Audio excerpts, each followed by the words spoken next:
한 번 걸리면 평생 관리가 필요하고요. 우리나라 국민 4명 가운데 1명은 이것과 관련이 있다고 합니다.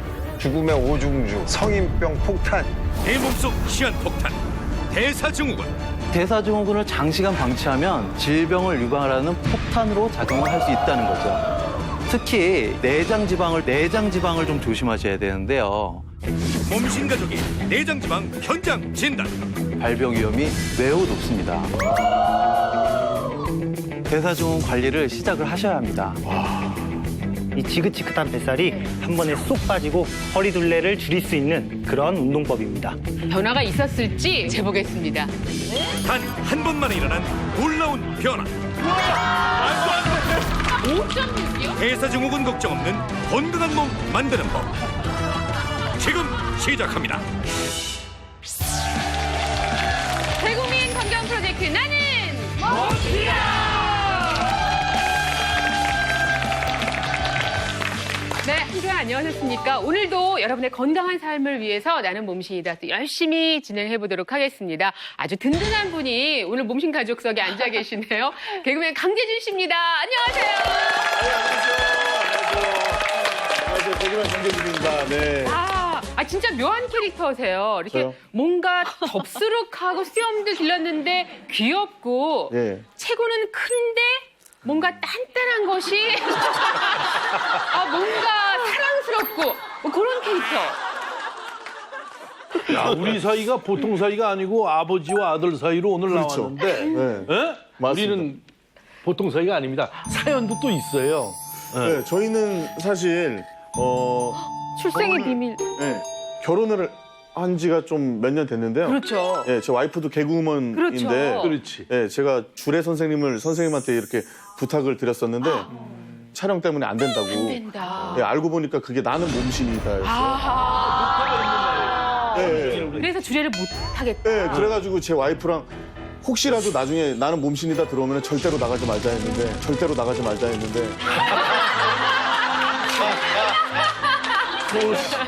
이게 무슨 일인지 진짜. 행복하시죠? 행복한 것 같아요. 아니 근데요 강재준 씨가요 SNS에서 되게 인기 스타거든요. 먹방을 되게 재밌게 하세요. 되게 잘 드시고 그래서 무슨 건강에 고민이 있으신 것 같진 않은데 건강에 고민이 있으신 거예요? 저는 건강에 고민이 맛있는 거를 너무 많이 먹어가지고 복부가 점점 이렇게 늘어나면서 이것 때문에 제가 걱정이 굉장히 많이 돼가지고 365일이면 거의 외식을 360일을 이렇게 하거든요. 밖에서 매일 이렇게 시켜 먹는데 와이프가 음식을 해주겠다고 하는데 좀 너무 맛이 없어가지고 그래가지고 좀 많이 시켜 먹고. 네, 강재준 씨의 매력에 오늘 한번 푹 빠져보도록 하겠고요. 자, 오늘의 주제입니다. 중장년층이 특별히 취약한 질병이면서 한 번 걸리면 평생 관리가 필요하고요. 또 심각한 경우에는 사망에도 이를 수 있는 그런 질환들 하면 떠오르는 게 몇 가지 있으시잖아요. 당뇨병, 고혈압, 고지혈증과 같은 성인병이 있고 또 심장병이나 또 뇌졸중과 같은 심뇌혈관계 질환이 있는데 이런 각종 질병들의 원인 중에 원인이라고 꼽히는 것이 바로 오늘의 이것입니다. 문제는 우리나라 국민 4명 가운데 1명은 이미 이것과 관련이 있다는 그런 통계가 나와 있다는 거죠. 그러니까 제대로 관리하지 않을 경우에는 심뇌혈관 질환으로 발전할 수도 있고요. 또 한편으로는 청력을 잃거나 또 폐기능 저하를 비롯한 전신 기능을 망가뜨릴 수도 있다고 합니다. 평생 관리가 필요한 거 이거 과연 무엇일지 오늘의 주제 확인하시겠습니다.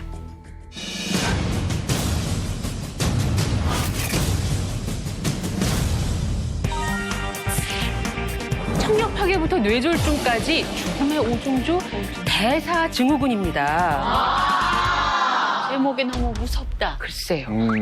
이 대사증후군을 오늘은 강조하다 죽음의 오중주라는 표현을 이제 부제를 붙였단 말이죠. 이유가 있겠죠, 오 박사님? 대사라는 걸 좀 알아야 되는데 이 대사가 뭐냐? 우리 같은 이런 사람 같은 생명체들은 음식을 먹어야 살죠. 음식을 먹고 이걸 분해하고 소화해서 에너지로 만들고 그 에너지를 바꾸는 이 과정 전체를 대사라고 합니다. 근데 이 대사 과정에 문제가 생기는 병을 대사증후군이다 이렇게 설명을 하는 거거든요. 우선 질문을 하나 해볼 테니까 한번 설명을 좀 한번 해보세요. 대사증후군이 뭔지 설명 좀 해보세요. 혈액과 관련이 있을 것 같고 뭐 신진대사가 잘 안 되는 뭐 하여튼 그런 장기가 제 기능을 잘 못하는 뭐 전반적인 그런 거 아닐까요? 내 생각하고 똑같네. 저는 왠지 성인병과 연관이 있을 것 같아요. 뭐 고혈압, 콜레스테롤, 뭐 중성지방처럼 좀 이런 것들이 문제가 되는데 딱 한마디로 얘기하면 배 나온 중장년들이 잘 걸리는 질환? 이 질문에 대해서 사실 명확하게 답하기란 참 어렵다는 생각이 드는. 그럼요. 한마디로 설명하기가 참 어려운데요. 대사증후군이라는 것은 만성적으로 이 에너지를 얻는 과정이 문제가 생겨서 대사에 장애가 생겨서 여러 가지 몸의 이상이 동시다발적으로 생기는 병을 우리가 말합니다. 대사증후군은 굉장히 여러 가지가 한꺼번에 우리 몸을 망가뜨리기 때문에 삶의 질이 천천히 떨어져서 평생 괴로운 그런 질병이라고 할 수가 있습니다. 따라서 여기에 포함되어 있는 진단 기준이 5가지가 있어요. 고혈압, 당뇨, 중성지방, 콜레스테롤, 허리둘레. 그래서 이 5가지를 죽음의 오중주라 이렇게 표현을 한 거예요. 아니 그래서 저를 섭외하신 거군요 오늘. 네. 죽음의 오중주가 여기 다 들어있는. 근데요, 되게 젊으시잖아요, 지금 아직. 되게 젊으신데 벌써부터 대사증후군을 걱정을 해야 되나 약간 이런 걱정이. 예전에는 이제 연세가 많은 분들이 좀 위험하고 젊은 층들은 안전하다고 생각을 했는데요.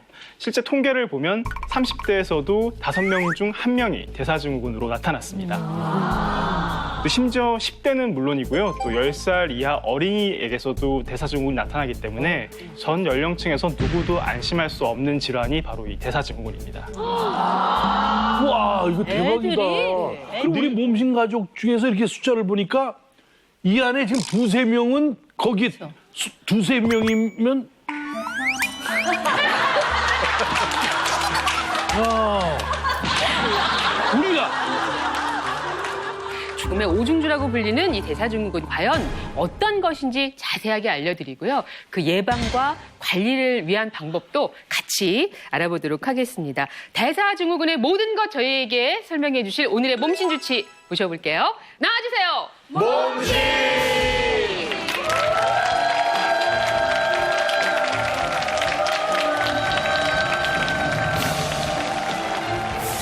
언제 터질지 모르는 몸속 시한폭탄 대사증후군. 지금까지 알지 못했던 죽음의 오중주의 정체를 모두 알려주겠다. 오늘의 몸신 주치 가정의학과 전문의 최일권. 인사해 주시고 또 오늘 어떤 얘기 들려주실까 궁금한데 말씀해 주세요. 네. 안녕하세요. 가정의학과 전문의 최일권입니다. 네, 오늘 이 시간에는 대사증후군에 대해서 알려드리려고 하는데요. 대사증후군이 있는 분들은 일단 혈압이나 혈당 등 여러 조건들이 질병 직전의 상태이기 때문에 그렇지 않은 분들에 비해서 심뇌혈관 질환의 발병 위험이 매우 높습니다. 그래서 이 대사증후군을 성인병 폭탄이라고 표현하기도 하는데요. 이 대사증후군을 장시간 방치하면 언젠가는 우리 몸에 악영향을 미쳐서 질병을 유발하는 폭탄으로 작용을 할 수 있다는 말이 되겠죠. 반대로 생각하면 이 대사증후군만 잘 관리해도 생명과 직결되는 질병들로부터 자유로울 수가 있겠죠. 그래서 오늘은 그 방법에 대해서 낱낱이 소개하려고 합니다. 네. 근데 일단 폭탄이라 그러면 오늘 이렇게 단어들이 좀 격하네요. 끝장을 보는 거잖아요. 그럼 대사증후군에 걸리면 뭐 생명이 이렇게 위험하다는 말씀인가요? 겁먹지 마, 겁먹지 마. 저는 집에 가보겠습니다. 아니. 마무리 짓고 가. 근데 이게 정확히 대사증후군이 뭔지 진짜 알고 싶어요. 그러면 네. 아까 이제 오한진 박사님께서 한 5가지 기준이 있다라고 말씀하셨잖아요. 그 기준 정확하게 어떤 것들인지 하나하나 살펴드리도록 하겠습니다. 예, 보여주실까요? 예, 자, 여기 있는 5가지 항목 가운데 3개 이상이면 대사증후군으로 진단을 할 수가 있는데요. 우선은 허리 둘레를 보시면 남성은 90cm, 바지 사이즈로는 35인치 정도 되고요. 여성은 85cm로 바지 사이즈로 33인치 정도 이상이 되겠습니다. 좋은 콜레스테롤이라고 불리우는 HDL 콜레스테롤은 이것이 높을수록 좋기 때문에 남성은 40, 여성은 50 미만일 경우에 해당이 되겠고요. 그다음에 공복 혈당은 100 이상인 경우, 또한 중성지방 수치는 150 이상, 혈압의 경우는 수축기가 130 또는 이완기가 85 이상일 경우에 진단을 할 수가 있겠습니다.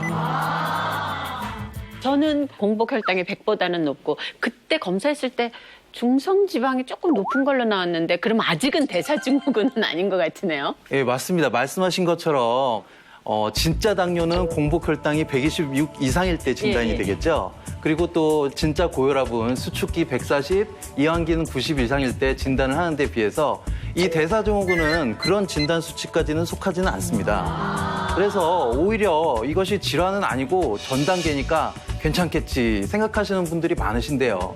그런데 여기서 문제는 이것들을 개별적으로 진단받을 정도는 아니지만 이것들이 한꺼번에 동시다발적으로 발생을 하면서 오히려 큰 문제가 될 수 있다는 거죠.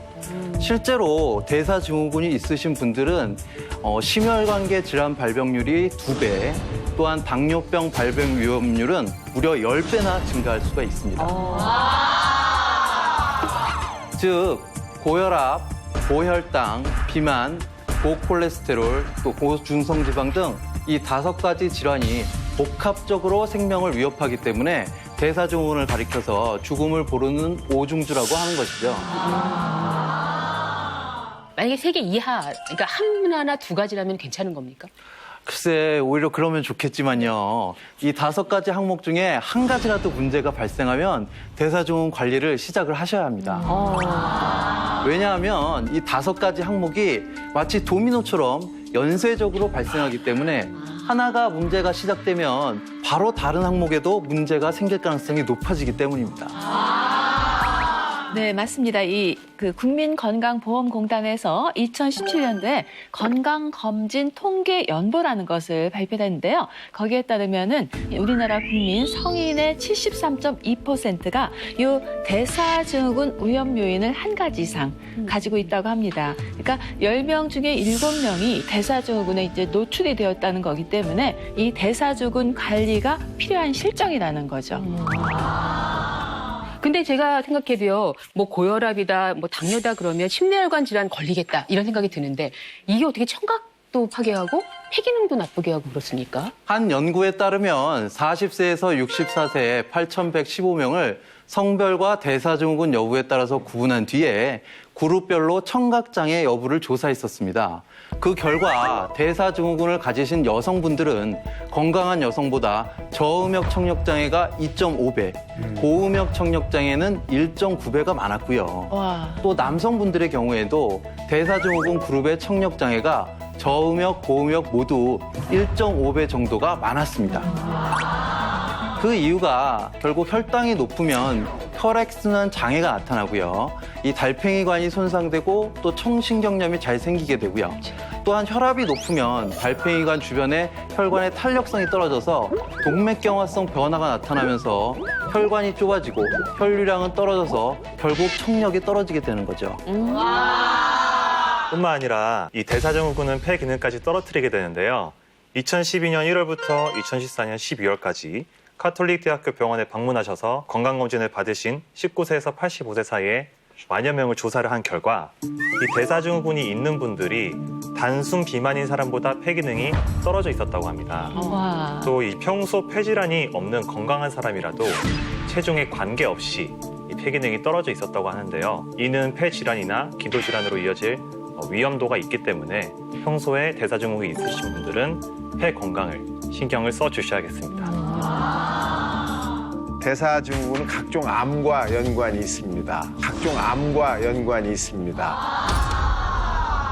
2009년부터 2012년까지 국가건강검진을 받은 2,280만 9천여 명을 대상으로 대사증후군이 있는 사람이 대사증후군이 없는 사람보다 대장암이 얼마나 더 많이 나타났느냐를 확인을 해봤더니 남성은 40%나 많았고요.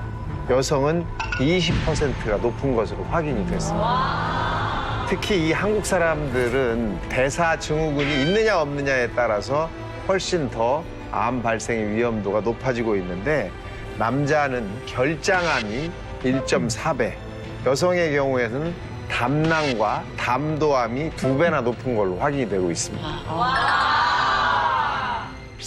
잠시 후 몸신 가족들의 대사증후군 현장 진단. 굉장히 과잉된 상태고요. 대사증후군 관리를 시작을 하셔야 합니다. 그래서 준비했다. 대사증후군을 타파하고 허리둘레가 쏙 줄어드는 운동법입니다. 대사증후군 타파 운동이 보여준 놀라운 결과. 잠시 후 공개됩니다. 시청자 여러분들 가운데서도 아까 이 대사증후군과 관련한 5가지 기준을 보면서 벌써 나 3개가 넘는데 하시는 분들은 너무 지금 걱정하고 계실 것 같아요. 일단 대사증후군 이거 왜 생기는 겁니까? 예, 사실 이 대사증후군이라는 것은요, 1998년도에 세계보건기구에서 공식 명칭을 정하기 전까지에는 불리던 다른 이름들이 몇 개 있었습니다. 바로 인슐린 저항성 증후군인데요. 이유가 이 대사증후군의 주 원인이 바로 인슐린 저항성이기 때문입니다. 잠깐만요, 선생님. 네. 인슐린 저항성은 당뇨에서 쓰는 그런 용어로 알고 있는데 그게 대사증후군 그거를 일으키는 원인이라는 거예요, 그러면? 그렇죠. 이 인슐린 저항성도 대사증후군하고 이제 연관이 많은데요. 우선은 인슐린 저항성이라는 게 뭔고 하니 우리 몸속의 세포들이 인슐린에 반응하는 능력이 떨어져서요. 인슐린이 정상적으로 나오고 있음에도 불구하고 이 인슐린들이 제 역할을 하지 못하는 상태를 뜻하는 거죠. 그래서 우리가 음식물을 섭취하면 우리 몸의 췌장에서 인슐린이라는 호르몬을 분비해서 이 혈중에 있는 포도당들을 우리의 세포로 유입을 시켜가지고 혈당, 그러니까 다시 말해서 혈중 포도당을 일정 수준으로 유지하게 되는 건데요. 하지만 당 흡수가 많은 식생활을 반복하게 되면 우리 몸의 췌장도 이것이 이제 부담이 커지면서 이 인슐린들이 제 역할을 하지 못하는 인슐린 저항성이 나타나게 됩니다. 그 결과 이제 혈액 속에서는 포도당이 넘쳐나게 되고 이때 문제는 에너지로 사용되지 못하고 남은 포도당들이 지방으로 전환돼서 바로 체내에 축적된다는 것인데요. 특히 복부에 축적돼서 복부 비만을 유발하게 되는 거죠.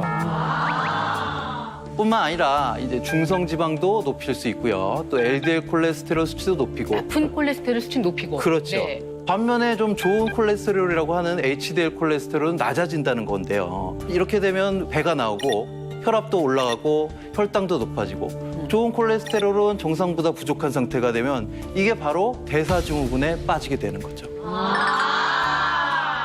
저도 인슐린 하면 당뇨만 생각했는데 그렇다면 탄수화물이나 당분 섭취도 대사증후군과 관련이 있다는 얘기네요.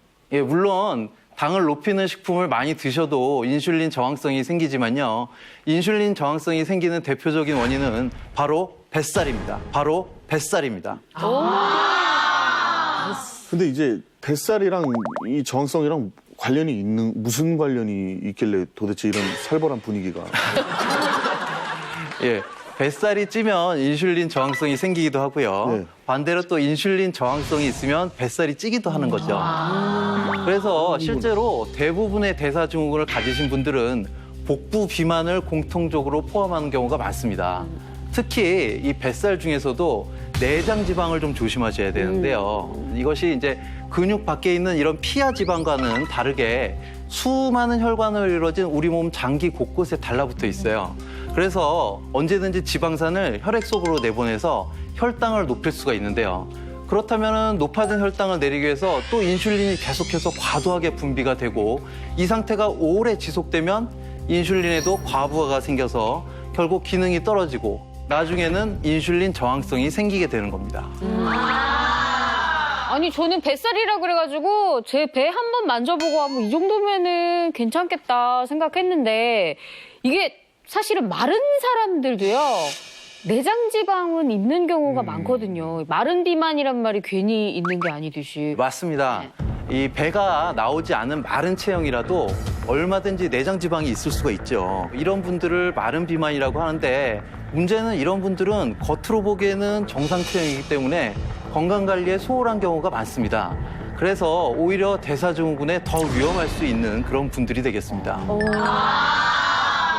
이 뚱뚱하든 마르든 배가 나왔다고 하는 것은 피하 지방이든 아니면 내장 지방이든 지방이 있다는 얘기고 그 뱃속에 들어있는 어떤 기관에라도 가서 붙어 있을 수 있다는 얘기예요. 그래서 이 간에 가서 지방이 많이 쌓이는 경우가 이제 제일 먼저 오게 되는데 이 지방간이라는 게 오게 되면 간 안에도 중성지방이 많아지고 혈중에도 중성지방이 많아집니다.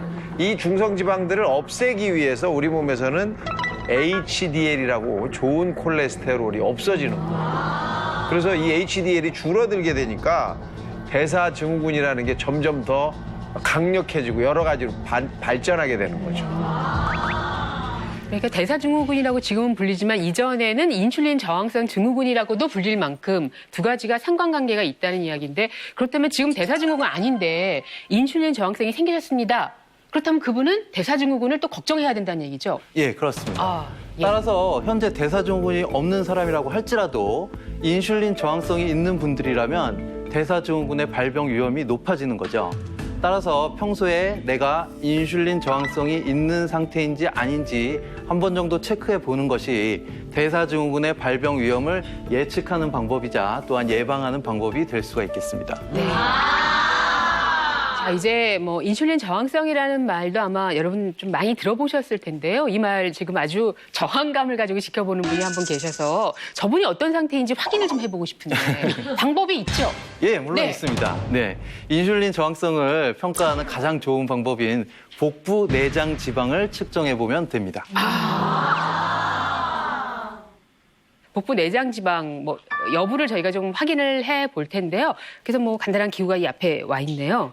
어떤 검사를 진행하게 되나요?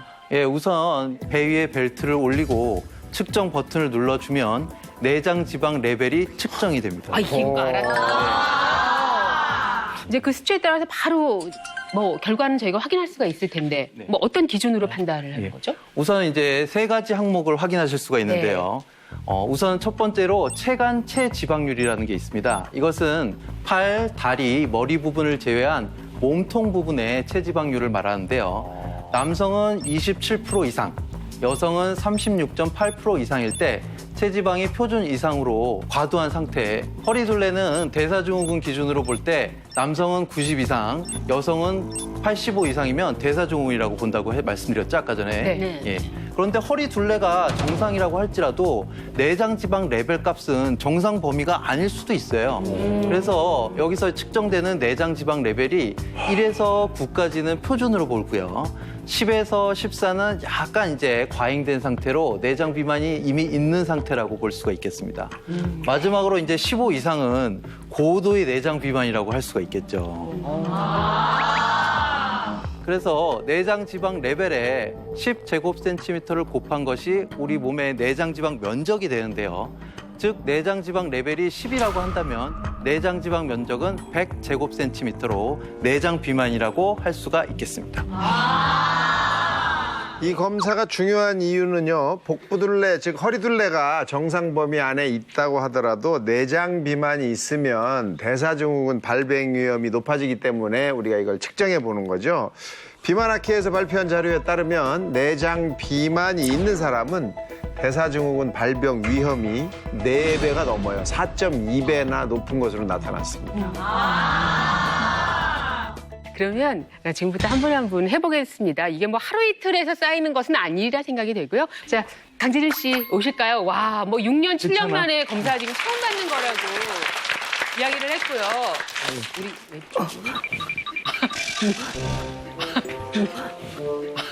네, 시작을 시작하자마자. 누구야? 자, 올라가자마자 어떻게 저렇게 제끼냐?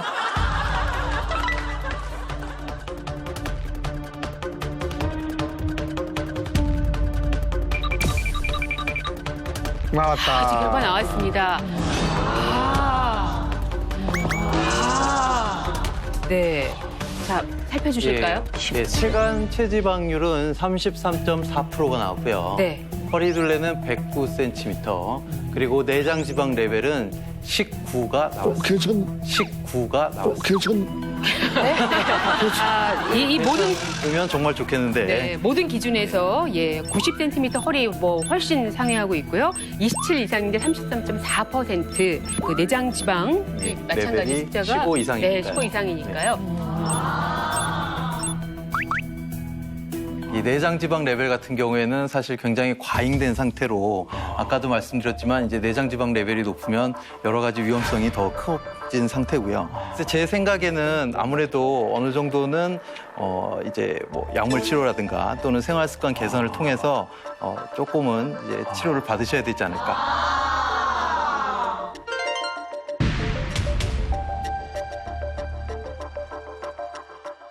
팔을 올려주시고요. 팔 올려주세요. 만세. 위로. 머리 위로. 어우, 들어갔습니다. 들어갔어요? 들어갔어요? 아니, 이러면 힘드니까 여기다. 엄마. 예, 좀 차가워요. 뭐가 올라왔어.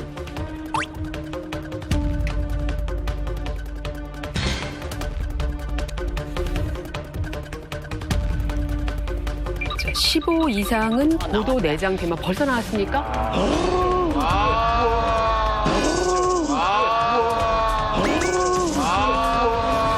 우선은 허리 둘레는 116cm가 나오셨고요. 내장 지방 레벨은 28.5가 나왔습니다. 28.5라고 하면 15 이상의 고도 내장 그렇죠, 예. 없는 그런 15 이상의 고도 내장 그렇죠, 예. 없는 그런 수치가 되겠고요. 체간 체지방률의 기준은 원래 27 이상인데 지금 48. 48이 나왔고요. 예. 나 비만이래? 약간 비만이래, 약간. 감사합니다. 예. 비만이야. 비만이야. 그래서 저희가 알고 있었던 것과 마찬가지로 지금 과도한 이제 내장 고도. 비만으로 나왔습니다. 사실 또 여기에서 주목해야 될 것은 당뇨가 없으시죠? 네, 안 계세요. 허리 둘레는 맞고 네. 콜레스테롤 또 조절을 지금 하고 계신데 그렇죠. 네, 콜레스테롤 약을 드셔서 해결을 예, 하시는 하고 거고. 있고 혈압. 혈압이 약간 높고 혈압 약도 지금 먹고 있고 네. 조절을 하고 있습니다. 그러니까 여러 가지로 몸을 지금 살피면서 관리를 하고 계신 상황인데 이제 이 내장 지방은 좀 해결이 아직 안 된. 아직 합의를 못 봤어요. 자.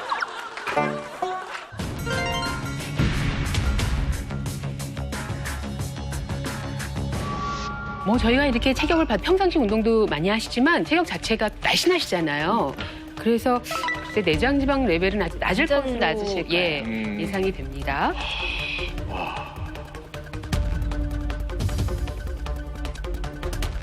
결과 같이 보실까요? 나왔네. 네. 해간 체지방은 해간 체지방은 설정 28%가 나왔고요. 네. 허리 둘레가 65cm. 네. 그리고 내장 지방 레벨은 3.5로. 아주 훌륭한.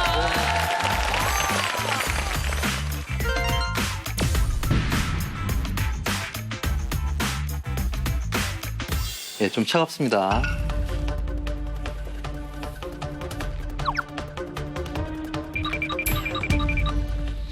나왔습니다. 우선 뭐 가장 눈에 띄는 수치부터 보면요. 네. 내장 지방 레벨이 2.5로. 예, 1에서 9 사이가 표준인데 거의 뭐 1에 가까운 숫자가 나왔습니다.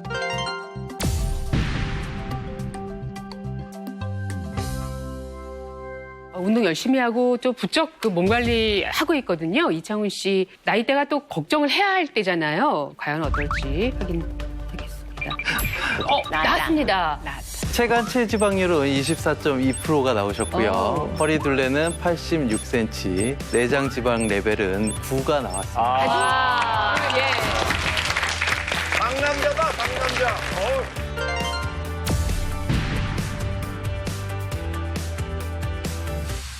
저희가 염려했던 이제 두 분이 인슐린 저항성이 있다고 할까? 네, 대사증후군의 위험성이 굉장히 높다고 이렇게 말씀드릴 수 있겠죠. 전체적인 좀 평가를 해주실까요?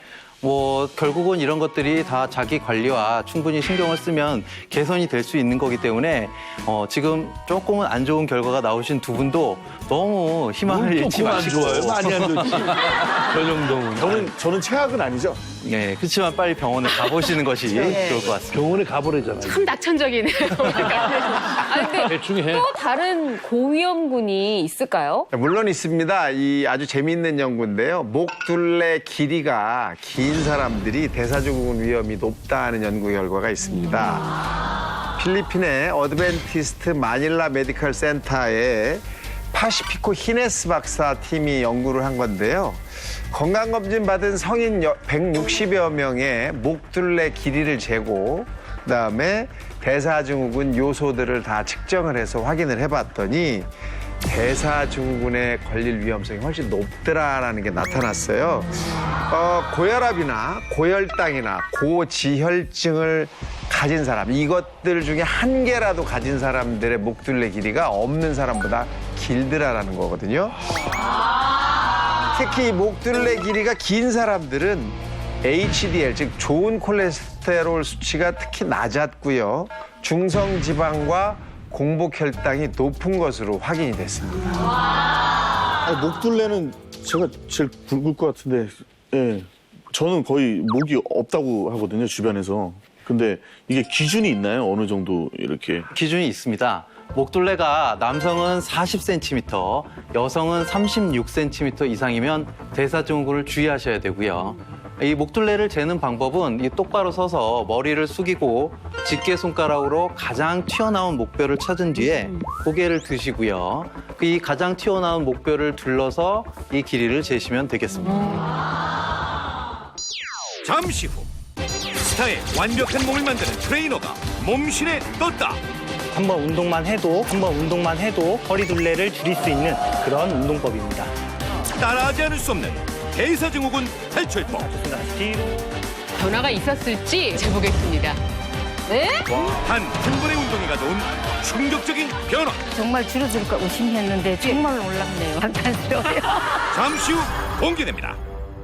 자, 지금부터는 내장 지방의 집결지라고 할 수 있는 뱃살, 이 뱃살을 타파해서 대사증후군을 극복할 수 있는 방법 알아보도록 하겠습니다. 오늘 나오실 몸신 주목할 만한 분이신데요. 이분은 특별히 오늘 이 시간을 통해서 현장에서 허리둘레가 훅 줄어드는 걸 보여주신다고 하네요. 네, 그게 과연 가능할지 같이 만나보도록 하죠. 나와주세요. 몸신!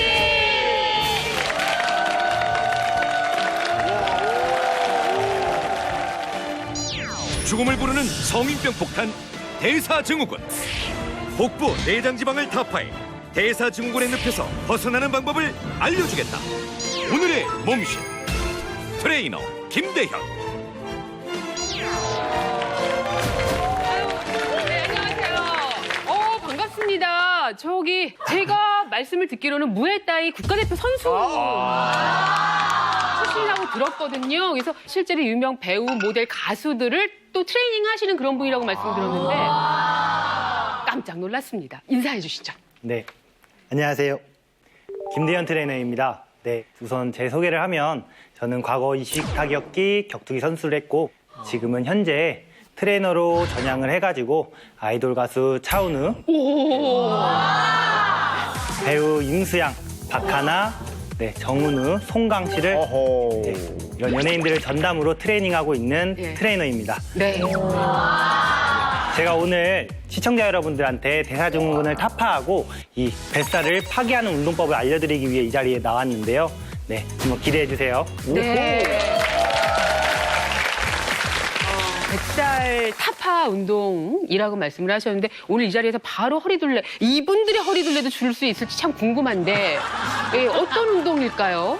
맞아요. 제가 오늘 알려드리려고 하는 운동이 이제 오늘 한번 운동만 해도 아무리 다이어트를 해도 빠지지 않는 이 지긋지긋한 뱃살이 한 번에 쏙 빠지고 허리둘레가 줄어드는 그 효과가 바로 즉시 나타나는 그런 운동법을 알려드릴 거예요. 네, 제가 오늘 준비한 운동법의 이름은 뱃살을 파괴하는 터치 운동법입니다. 터치 운동법입니다. 운동이 무슨 운동이냐면 손으로 터치. 두들긴다 이런 뜻이야. 네. 네, 선생님. 터치 이것만 하기에는 운동이라고 하기에는 조금 너무 쉬운 감이 있고 제가 오늘 운동 준비한 거는 얘보단 조금 더 어려운 운동입니다. 이 손으로 발을 터치하는 동작이 핵심 포인트이기 때문에 그래서 터치라는 운동을 지었습니다. 40년 동안 뭘 어떻게 한번 한다고? 해보세요. 이상하군요. 영 흉하네요. 그래도 흉하네. 되게 살은 많이 빠질 것 같은 동작이긴 한데 그것도 아니고 제가 오늘 준비한 운동 동작은 한 가지 운동으로 여러 가지 효과를 낼 수 있는 그런 운동법이에요. 코어 운동과 복근 운동을 동시에 할 수 있고 손으로 발을 터치하는 동작에서 뱃살을 줄이고 허리 둘레를 줄일 수 있는 그런 운동법입니다.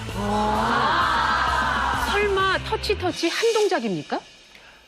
한번 제가 직접 한번 보여드리도록 하겠습니다. 네. 아, 그래요. 알겠습니다. 네네. 그 시범을 같이 보죠.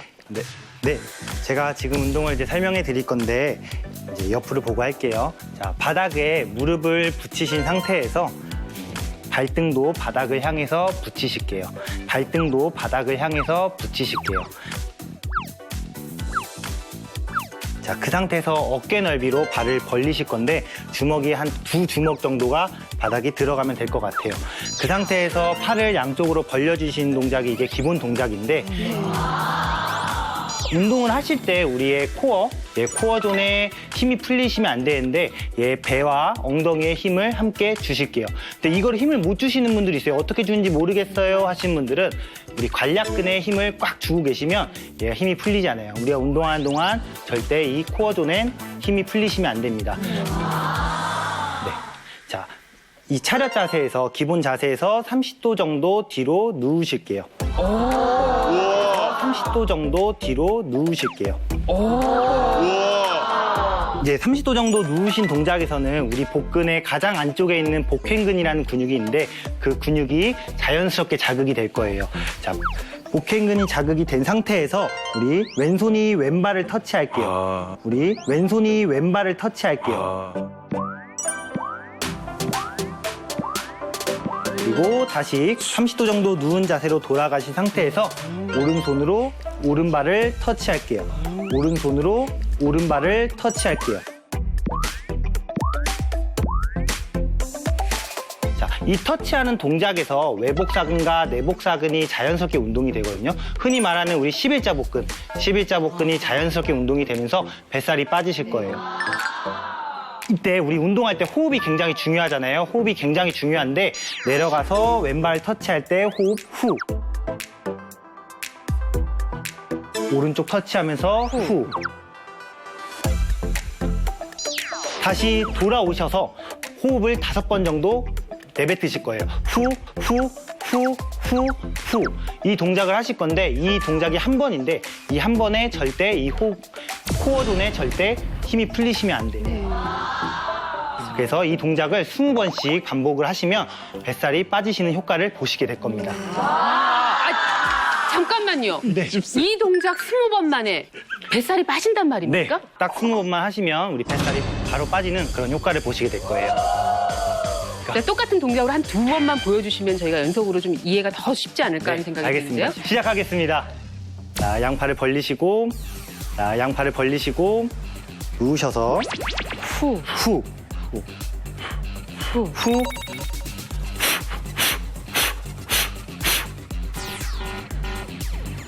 아, 이거 운동 되네요. 와.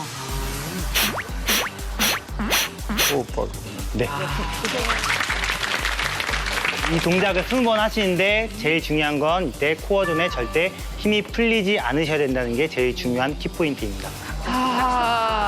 사실 이 동작이 뭐 어떤 분에게는 참 수월하겠습니다만은 지금 제가 모시고자 하는 이분들에게 과연 이 30도 기우는 것이 가능할 수 있을지 저분들 벌써 돌아앉으셨는데. 돌아앉으셨어요. 그러니까요. 부처님 돌아앉으신 것처럼. 아니, 저분들 아니면 누가 하겠어요. 예, 모셔보겠습니다. 이용식 씨, 강계준 씨. 오늘 나는 몸신이라는 단연 두 분을 위한 시간입니다. 네, 정말 이렇게 나란히 계시니까 부사지간 같으세요. 어쩜 이렇게 사이즈가 비슷하신지. 지금부터 이 운동을 해볼 텐데 그 전에 먼저 비포 애프터 비교를 위해서 저희가 허리둘레 측정을 해보겠습니다. 네. 네. 정면을 보시고 바로 서신 다음에 숨을 편하게 내신 상태에서 이제 배꼽을 중심으로 측정을 하도록 하겠습니다. 자, 그러면 지금 운동 전인데요. 자, 여러분 보시는 바와 같습니다. 125.1입니다. 딱이네. 자, 그리고 아까 앞서서 저희가 이제 기구로 측정했을 때하고는 조금 서 있을 때하고 누워 있을 때 차이가 있기 때문에 센티미터 차이가 분명히 있죠. 저희가 똑같이 줄자를 잠시 후에 다시 한번 측정을 하겠습니다. 자, 강재준 씨. 예. 괜찮아. 자, 과연 얼마나 변화가 있을까요?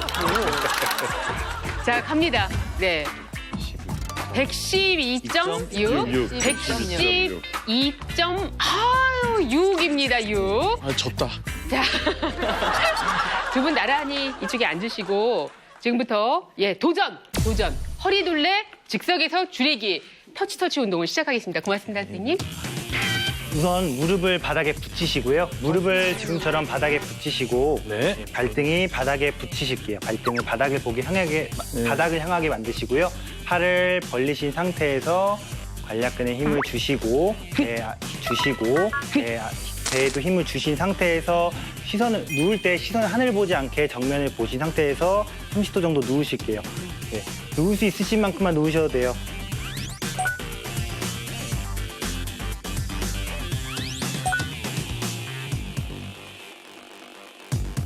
그 상태에서 왼쪽 터치하면서 호흡 후, 반대쪽 오른쪽 후. 그리고 앞으로 오셔서 호흡 5번. 후, 후, 후, 후, 후, 후. 한 번 더 숙이시고 터치 후. 반대쪽 터치 후. 앞으로 오셔서 후, 후, 후, 후, 후. 좋습니다. 이 상태에서 지금 계속 해볼게요. 다시 뒤로 가시고 뒤로 누우셔서 쭉 30도 정도 누우시고 오른쪽으로 틀어서 터치 반대쪽 터치 앞으로 오셔서 하나 둘 셋 넷 다섯 다시 뒤로 가시고 누우신 상태에서 돌려서 터치 다시 돌아오시고 돌아서 터치 앞으로 오셔서 배 힘 5번 하나 둘 셋 넷 4번 자 좋습니다. 다시 뒤로 쭉 트셔서 하하시면서 터치 7번째입니다. 반대쪽 틀어서 틀어서 힘드네요. 들어요. 앞으로 오셔서 호흡 많이 힘드시죠? 8 뒤로 살짝 와서. 전보다 9번째. 좋아요. 트시고 힘 풀지 마시고요. 자 올라서 힘 그렇지. 하나 들어가서. 셋, 넷, 다섯. 오, 좋아요. 다시 힘 풀지 마시고 누우셔서 쭉 터치. 오케이. 쭉 터치. 오케이. 자, 쭉 누우셔서. 어유 지금 굉장히 힘드신가 봐요. 김준 씨는 지금 왜냐면 감이 와요. 막. 이가 이만큼 전신의 근육을 지금 다 사용하고 있다는 건데 아니, 제가 그러실 수 있죠. 줄에 안 봐줄 때 여기 나오지 말았어야 되는데. 줄에 안 봐줄 때 여기 나오지 말았어야 되는데. 의외로 지금 강재준 씨가 먼저 무너졌어요. 다시 한번 잡아드릴게요. 자, 이 상태에서 배 힘 주시고. 이웅 선배님 너무 힘드시면 좀 틀어주시고. 쉬었다가 쭉. 이렇게 앞에 보시고 다시 쭉. 좋아요. 앞으로 오셔서 호흡. 하나, 둘, 셋, 넷, 다섯. 쭉. 자, 드시고. 깨끗이 하셔서. 오케이. 자, 호흡. 힘들고. 와, 이거 진짜 힘든 거구나. 힘들어서 어떡해. 한번 하시고요. 자. 밤이야, 자, 다시 한번 하겠습니다. 반드시고 쭉 트시고 쭉. 오케이. 자, 반대쪽 터치. 오케이. 앞으로 오셔서 배 힘 주신 상태에서 둘, 셋, 넷, 다섯. 자, 다시. 5번 남았습니다. 재준 씨는 지금 4번 남았습니다. 네. 둘, 셋, 넷. 힘 풀지 마시고요. 배가 나오면 안 됩니다. 쭉. 자, 치고. 치고. 오케이. 다시 뜨시고, 오케이. 배 딱 힘든 상태에서 하나, 둘, 셋, 넷, 다섯. 다시 뜨시고, 쭉. 이제 두 번. 자, 두 번밖에 안 남았습니다. 화이팅! 후, 배 힘 꽉 주시고, 후, 앞으로 오셔서, 하나, 둘, 셋, 넷, 다섯, 한 번, 마지막, 다섯, 한 번, 마지막. 마지막 강준 씨 힘내세요. 시선 정면 보실게요. 네. 쭉, 오케이. 쭉 트시고, 오케이. 쭉 트시고, 후, 좋아요. 다시 틀어서, 앞으로 보시고, 다섯 번. 하나, 둘, 셋, 넷, 다섯, 좋습니다. 하나, 둘, 셋, 넷, 다섯, 좋습니다. 자, 바로 둘레를 제시해야 됩니다. 자, 그렇다면 과연 어느 정도 이게 변화가 있었을지 아, 배고파 자, 죽겠네. 바로 가겠습니다. 편안하게 서 있어, 편안하게 서 있어. 좋으실 것 같은데.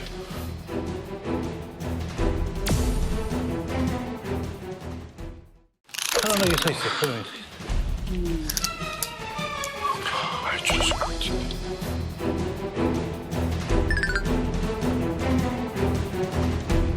얼마입니까?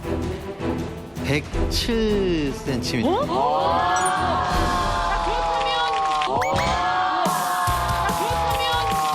107이요? 네. 5.6cm. 5.6이요? 우와. 대박. 6cm가 줄었어요. 대박이다. 대박. 나도 열심히. 이게 이게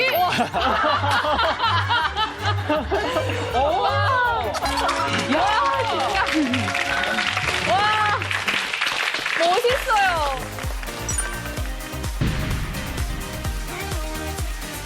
지금 깜짝 놀라셨죠, 강재준 씨? 저는 좀 진짜 진심으로 방송이 아니라 진심으로 열심히 했거든요. 네. 근데 이게 제가 궁금한 게 이제 진짜 이게 열심히 한 거랑 네. 대충 한 거랑 차이가 좀 있는지. 많이 차이가. 아니, 그러면 뭐 선생님도 대충 하셨다는 얘기니까. 대충 하신 거. 네. 보겠습니다. 아까 125.1이었는데요. 배 좀 물려보시겠어요, 우선? 옷 올릴 힘도 없어. 그러실 수도 있어요.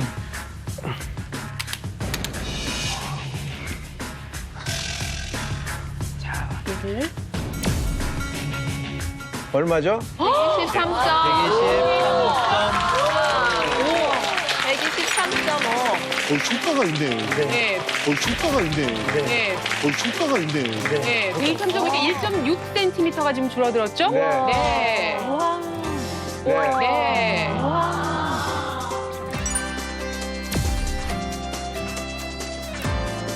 너무 신기해. 네, 이 정도 일단 변화가 있었고요. 이 20번의 횟수를 다 해내신 게 정말 대단하다는 생각이 듭니다. 근데 이 지방이 네네. 오래되면 빠지는 게 천천히 빠지나요? 아니요, 그런 거는 아닌데, 이제 사람마다 조금씩 차이는 있겠지만, 이제 선생님 같은 경우는 이제 아무래도 지금 무릎이 안 좋으시니까 동작을 하는데 조금 더. 깊이가. 네. 그 운동의 깊이가 조금 달랐으니까, 그래서 조금 덜 준 것 같다는 생각이 듭니다. 네. 자리에 들어가 주시기 바랍니다. 고맙습니다. 어떻게 보셨습니까? 직접 줄자로 지금 재심해서 보셨는데. 우선 이렇게 즉각적으로 효과가 나타나는 데서 아주 놀랐고요. 실제로 대사증후군을 예방하는 여러 가지 방법 중에서도 신체적인 활동을 규칙적으로 하는 것과 유산소 운동이 좋다고 연구된 바가 굉장히 많습니다. 또한 미국 스포츠 의학회에서도 이런 저항성 운동, 즉 이런 근력 운동들이 건강한 생활을 유지하는 데 많이 도움이 된다는 그런 권고안들이 많거든요. 그래서 이런 운동들도 복부 비만 관리에 많은 도움이 될 수 있을 거라고 생각합니다. 네. 이름도 예뻐요. 예, 뱃살 파괴 터치 운동. 두 분이 하셨는데 우리 저 방청석에도 이 운동 꼭 해서 허리 문제 좀 해결하고 싶다 하시는 분이 계셨어요. 그래서 두 분이 몸쉰 체육복을 아주 예쁘게 입고 계신데 모셔보겠습니다. 아, 반갑습니다. 안녕하세요. 예, 본인 소개해 주실까요? 저는 57세 김정선입니다. 특히 뱃살이 많이 쪘는데 운동을 하고 그래도 쉽게 빠지지가 않아가지고 걱정해서 여기 나와봤습니다. 지금 앞에 뭐 5.6 이렇게 빠지는 거 보니까 어떠세요? 감탄스러워요. 벌써 표정이 밝으십니다. 안녕하세요. 이숙호입니다. 고지혈증 진단받고 거기서 등산 운동을 많이 했는데 뱃살이 안 빠져서 고민인데 주위에서 제가 얼굴은 작은데 살이 많이 쪘다고 그래서 속상합니다. 아, 그래도 얼굴은 작으시고. 그러니까 좀. 그 전에 해야 할 일이 있어서요. 네, 재는 거. 제가 한번 도와드리도록 하겠습니다. 선생님, 네, 조금만 살짝 이렇게 한번 치고. 95.1 측정되고 있습니다. 네. 연배가 비슷하셔서 여러모로 저희가 비교를 할 수가 있을 것 같은데요. 얼마인가요? 93.4. 됐습니다. 자, 그러면 앞으로 모실게요. 똑같이 또 운동 20회 들어가겠습니다. 지금 이제 발등을 바닥을 보시게 붙여주시고요. 네, 엉덩이 들어서 엉덩이 배하고 엉덩이에 힘 주시고 네, 관략근 힘 주신 상태에서 팔을 필게요. 가슴 살짝 들고 어깨 뒤로 30도 정도 살짝 누우실게요.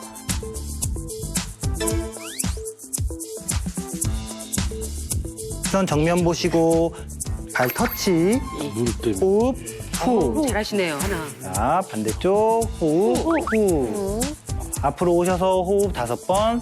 앞으로 가셔서 후, 후. 네, 이쁘가 다시 여기서 다시 앞으로 가신 다음에 뒤로. 예. 네. 후. 들어서 후.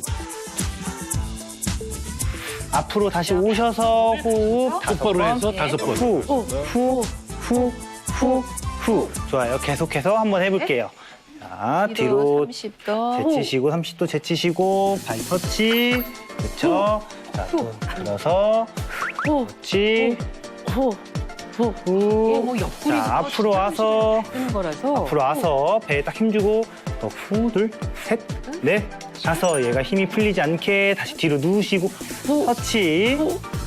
앞으로 조금 가셔서. 자, 호흡 소리만 하지 마시고 호흡을 내뱉어야 돼요. 네. 자, 뒤로 누워서 누워야지. 힘. 셋, 넷, 다섯. 좋아요. 12번. 살짝 누워서 후. 자, 배가 힘이 풀리지 않게 배 힘 줘. 그렇지. 그렇죠. 틀어서 후. 앞으로 오셔서 배 정면을 봐야 돼. 세게. 자, 배 힘 줘. 그렇지. 그렇죠. 쭉. 그래도 포기 안 하고 끝까지 하시네요. 후. 앞으로 오셔서 호흡 5번. 배 하나, 둘, 셋, 넷, 다섯. 좋아요. 쭉. 좋습니다. 쭉. 좋습니다.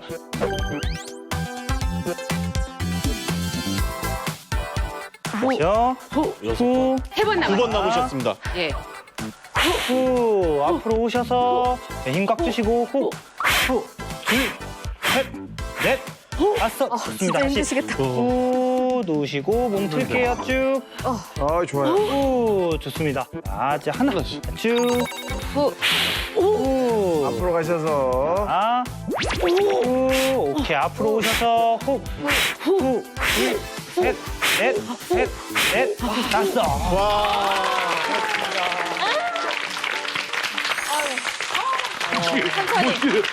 대단한 어머니. 아우, 이제. 전 두 분 중에 한 분만이라도 하시면 다행이겠다 싶으면서 막 응원을 해봤는데 걷더니 정말 멋있게 해내셨습니다. 힘드셨죠? 예. 역시 어머니는 세요. 네. 자, 그러면 얼른 재보겠습니다. 지금 효과가 어떨지요? 예, 먼저 김정순 씨는 95.1cm였고요. 특히 뱃살이 많이 쪘는데 운동을 하고 그래도 쉽게 빠지지가 않아가지고 95.1 측정되고 있습니다. 네.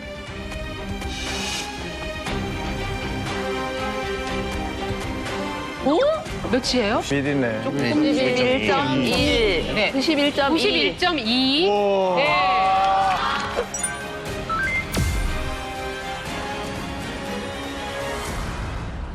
네. 3.9cm. 거의 4cm. 이야. 아유, 정말 열심히 하신 보람이. 자, 그러면 계속해서 또 몇 분. 난 아직도 입니다. 지금 힘이 들어가 있어. 예? 얼얼해. 진짜 훌륭해 주셨네. 등산 운동을 많이 했는데 뱃살이 안 빠져서 자, 93.4. 얼얼해. 진짜 훌륭해 주셨네. 80대 예상합니다. 보겠습니다. 80. 네? 말도 안 돼. 80. 5.5. 5.5. 10cm. 말도 안 돼, 진짜. 93.4에서 85.5, 7.9cm가. 진짜 어마어마하다. 3인치가 죠 아니, 근데 워낙 자세를. 힘들게 하셨어요. 예, 야, 거의 저는 믿을 수가 없을 정도. 아니, 저는 못하실 줄 알았더니 저렇게 많이 줄었네요. 그러니까요. 야. 아니, 근데 본인의 배를 한번 이렇게 보세요. 아까 똑같은 옷 입고 계시니까. 아니 저는 정말 줄어들까 의심했는데 정말 놀랍네요. 근데 본인이 느끼시기에 그러면 어떠세요? 바지 아니, 약간. 그냥 싹 들어가는 기분이에요. 아우, 대단합니다. 뱃살 이거 없애고 더 건강한 두 분 되시길 바랄게요. 축하합니다.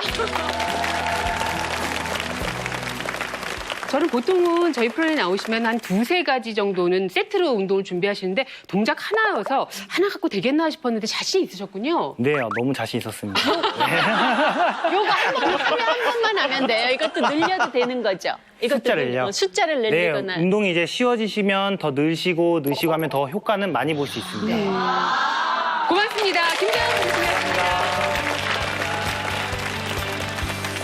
대사증후군 타파에 도움이 되는 먹을거리 두 분 박사님께서 소개를 해주시겠습니다. 중성지방과 복부 비만을 해결해 줄 뿐만 아니라요. 혈압 그리고 혈당까지 낮춰주어서 대사증후군 예방관리와 더불어 혈관 건강에까지 도움이 되는 이런 식품들을 알려드리려고 합니다.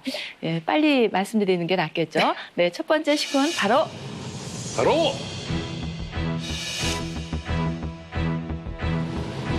이겁니다.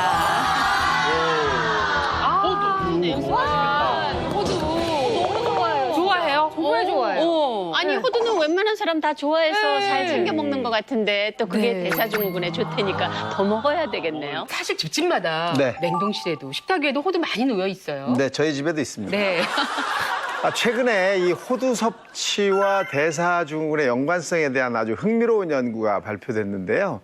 대사증후군을 가진 성인 남녀에게 이 호두를 섭취하게 했더니 혈압, 혈당, 콜레스테롤 수치, 복부 비만, 중성지방 수치 같은 대사증후군 진단 요소에 대한 개선율이 최대 52.8%로 나타났습니다.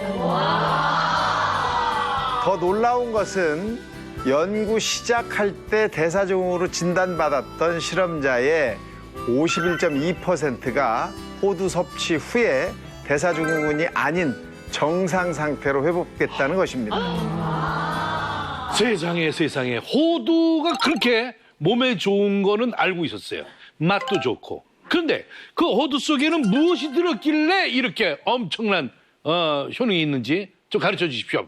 네, 이 바로 호두에는 건강에 아주 좋은 작용을 하는 착한 지방이죠. 불포화지방산이 풍부하게 들어있는데요. 이 불포화지방산이 하는 역할은 중성지방은 물론 LDL 콜레스테롤, 그러니까 나쁜 콜레스테롤은 낮춰주고요. HDL 콜레스테롤, 좋은 콜레스테롤은 높여줄 뿐만 아니라 급격하게 혈당이 오르는 것을 막아주어서 혈당 조절에까지 도움을 줍니다. 또 이 호두에 칼륨이 아주 풍부하게 들어있는데요. 이 칼륨은 나트륨 배출을 도와서 혈압을 조절해주기 때문에요. 대사증후군 예방관리에 도움이 되는 겁니다. 다만 이것은 견과류거든요. 칼로리가 좀 높아요. 그래서 여러분들 좋아하는 요 한 줌에 한 130kcal가 밥 거의 반 공기 정도 되거든요. 그렇기 때문에 한 호두 8개 정도 드시고요. 저녁 시간보다는 아침 식사 후나 낮 시간에 간식으로 드시는 것을 추천합니다. 근데 오늘 말씀 이렇게 듣고 나니까 호두는 봤을 때 그렇죠. 먹어라.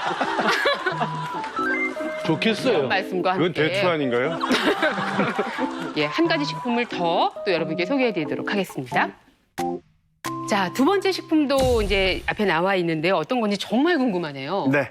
저희가 여러분 앞에 그 분말을 조금씩 놔드렸죠. 네. 이게 약간 무슨 그 인절미 곡식가루처럼 그런 느낌인데 콩가루 한번 향도 맡아보시고 그다음에 맛도 한번 봐보세요. 뭔가 느낄 수 있으시죠? 콩가루 같은데요? 콩가루 같아요? 뭐 들어가 있어요? 고소하고 맛있는데. 뭐지? 콩가루 같은 그러네요. 콩가루 같으네요. 달라. 네. 콩가루는 좀 비리잖아요. 얘는 좀 안 네. 비린데요? 뭔가 맛으로 짐작이 되시는 게 있습니까? 야, 이거 좀 애매하네. 모르시겠죠? 두 번째 식품도 알려드리도록 네. 하겠습니다. 두 번째 식품은 바로 잠시 후 공개됩니다. 두 번째 식품은 바로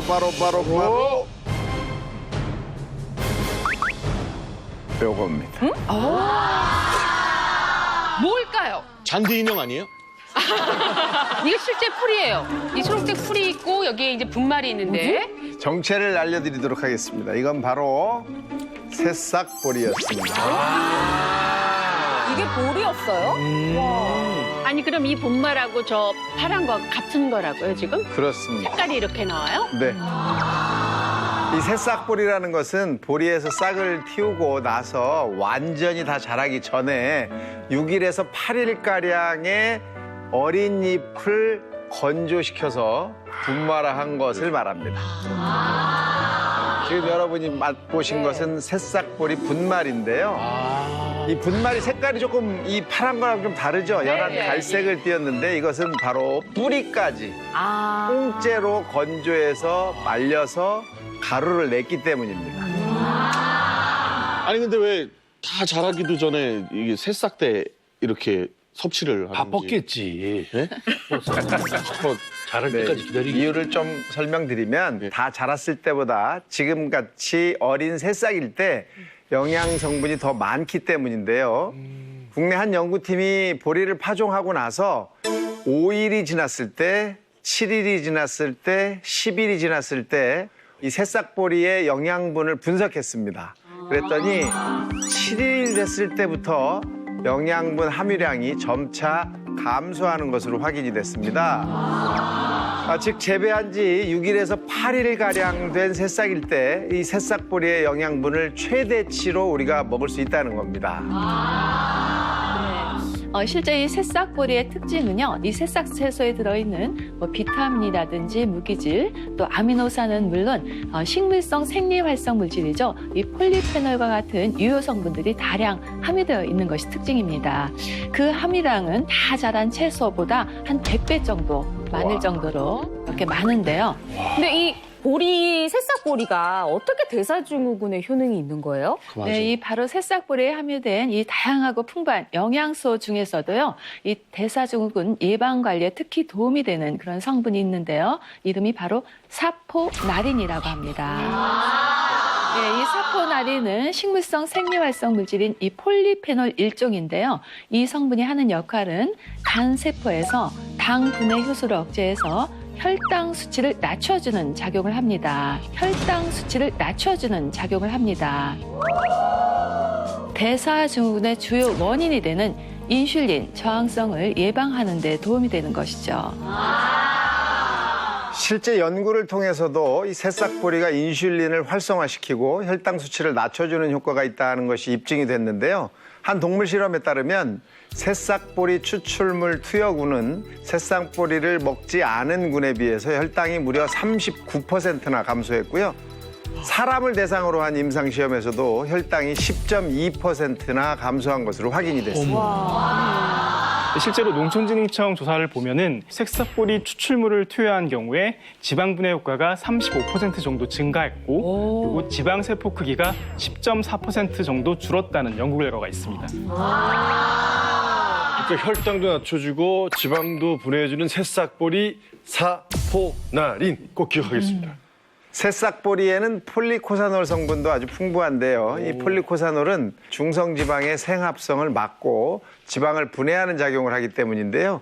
이는 실제 임상시험을 통해서도 증명이 됐습니다. 새싹보리 섭취군은 대조군 대비해서 중성지방은 10.4%, 체중은 8.4% 감소한 것으로 확인이 됐습니다. 또 폴리코사놀은 나쁜 콜레스테롤인 LDL 콜레스테롤을 낮춰주고 좋은 콜레스테롤인 HDL 콜레스테롤을 높여줘서 혈액을 깨끗하게 해주고 혈관을 튼튼하게 해줍니다. 쌀겨 100g당 폴리코사놀이 2.1mg, 그리고 사탕수수 100g당 27mg 잉대에 반해서 이 새싹보리 100g당 폴리코사놀이 무려 342mg이 들어있거든요. 웬일이야. 쌀겨에 비하면 160배가 많은 거고 사탕수수에 비하면 12배가 많은 거라서 우리가 폴리코사놀을 섭취하기에 알맞은 식품이라고 할 수 있습니다. 제가 얼마 전에 몸신에서 이 경동맥의 죽종을 발견을 충격이 컸어요. 예, 네. 정말 꼭 필요한 식품이었네요, 저에게. 이게 다가 아닙니다. 여러분이 아시는 현미가 이 건강식으로 통하는 이유 중에 하나는 바로 아미노산의 일종인 가바라는 성분이 풍부하다는 것인데요. 이 성분은 혈압을 낮춰줌으로써 대사증후군 진단 기준의 하나인 혈압을 예방 관리하기에 도움이 되기 때문입니다. 그런데 이 새싹보리에는 현미의 약 16배에 달하는 가바 성분이 함유되어 있기 때문에 혈당, 중성지방, 콜레스테롤, 체중 관리는 물론이고 혈압 조절에도 도움을 받을 수가 있습니다. 아니 근데 새싹보리 그냥 먹으면은 이건 어떤 식으로 먹어야 되는지. 뭘 좀 보여주시죠. 네, 보통 이 분말로 나온 거는 다양하게 활용할 수가 있죠. 네. 보통의 경우에 가장 쉽게 하는 것은 뭐 물이나 우유 같은 액체에 타거나 아니면 요거트 같은 데 섞어서 드시기도 하고요. 또 좋은 방법은 샐러드 같은 거 할 때 그 드레싱에 함께 섞어서 드셔도 되는데요. 실제 이 새싹보리 경우에는 콩가루하고 맛이 거의 유사해요. 그래서 뭐 밥이라든지 반찬처럼 우리가 늘상 먹는 그런 밥상에 얼마든지 활용이 가능합니다. 그래서 오늘은 제가 이 대사증후군을 잡는 새싹보리 밥 소개해드리려고 합니다. 난이도가 높아요.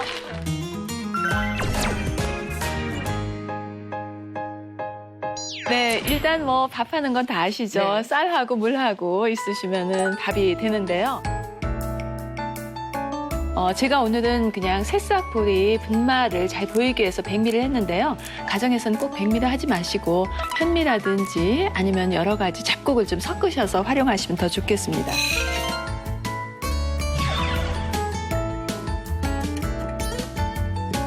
보통의 경우에는 쌀에 적당한 양의 물을 붓고선 그냥 취사를 하는데요. 여기에다가 새싹보리 분말을 한 2인분에 크게 성인 밥그릇 1스푼 정도 이렇게 넣어서 네, 왜냐하면은 여기에 들어있는 폴리코산이나 여러 성분들이 멸에 비교적 강합니다. 그래서 걱정하지 않으시고 조리에 활용하셔도 좋겠어요. 예. 제가 가져온 밥솥이 말을 해요. 밥을 맛있게 지어주세요. 백미를 눌러주세요. 밥을 맛있게 지어주세요. 백미를 눌러주세요. 바로 그거군요. 제가 오디션에 떨어져가지고 약간 한배 쳐가지고. 밥솥 보이면은 계속. 늙었어요 벌써. 자, 예, 이렇게 해서 밥을 지으면 된답니다. 밥이 또 다 됐습니다. 취사가 완료되었습니다.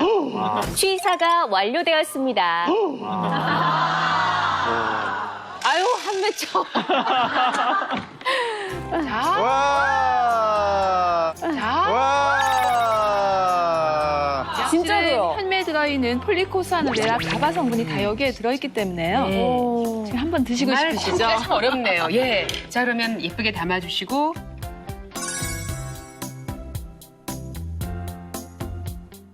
밥 한번 보실까요? 잘 먹겠습니다. 현미야 완전히. 아주 좋네요, 진짜. 이거 어떻게 진짜 완전 흰밥이라고 보기는 참 어렵네. 근데 더 고소해요. 그 담백하고 냄새가 너무 고소한 것 같아. 밥만 먹어도 맛있는 것 같아요. 맛있네요. 야, 맛있다. 맛있어요. 여기에 분말이 같이 해지니까 훨씬 더 어떤 밀도, 점도가 생기면서 거기에서 오는 고소함이 있어서 완전 참신한 맛이네요. 그러니까 완전히 다른 음식 같아요, 지금. 어떠세요? 지금 여기 벌써 끝났어요. 너무 적었어요, 양이. 다 먹었어요. 아, 진짜 적네. 아까 그 가루를 이렇게 먹었을 때 어떻게 줘야 될까 했는데 이렇게 먹어보니까 와 이거는 시중에서 팔아도 좀 어르신들이 많이 드시겠다 이런 생각도 많이 들고. 와, 맛있다.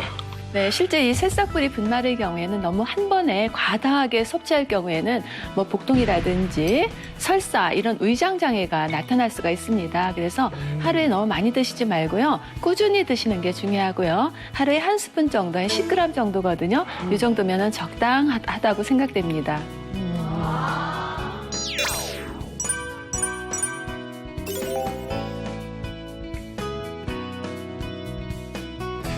자, 죽음의 오중주라는 좀 겁나는 부제로 시작을 했습니다. 오늘 대사증후군 살펴봤는데 정말 대사증후군 확실하게 우리가 관리를 해야겠구나 하는 생각을 다시 한번 하게 됐네요. 무엇보다도 이제 날씨가 선선해지면서 식욕의 계절 가을이 오고 있는데 그래도 여러분들 뱃살 관리, 복부 비만 관리 조금은 신경을 쓰셔서 대사증후군 및 각종 성인병 예방을 할 수 있는 건강한 가을 되시기 바랍니다. 대한민국 모든 국민이 몸신이 되는 그날까지 나는 몸신이다!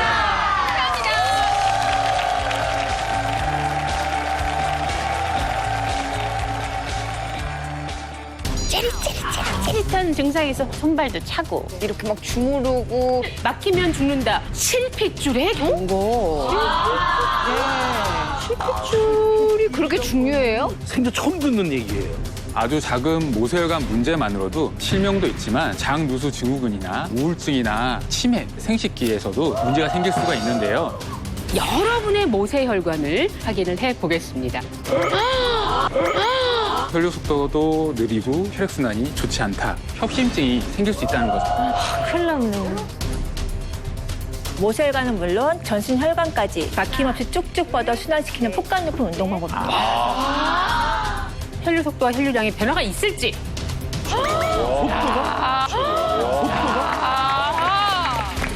이 운동 완전 대박이에요, 진짜. 지금 못 들었어요.